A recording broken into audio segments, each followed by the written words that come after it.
Pomfret মাছ একটি সুস্বাদু মাছ, আর এই সামুদ্রিক মাছের অনেক ধরনের রেসিপি আমরা করে থাকি।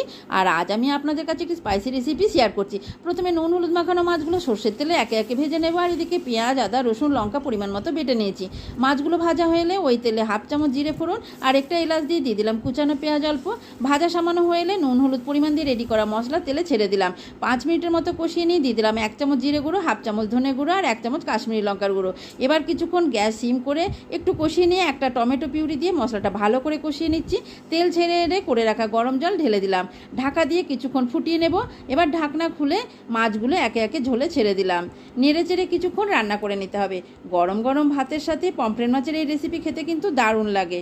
একটু হয়ে এলে এর মধ্যে আমি হাফ চামচ গরম মশলা দিয়ে এবার কিছুক্ষণ ফুটিয়ে নিলাম। আর নামানোর আগে ধনেপাতা কুচি ছড়িয়ে 2-3 মিনিট মতো ফুটিয়ে নিলেই একেবারে রেডি অসাধারণ স্বাদের এই পমফ্রেট মাছের রেসিপি। আপনারা একবার এইভাবে করে দেখতে পারেন, আশা করি খুবই ভালো লাগবে খেতে।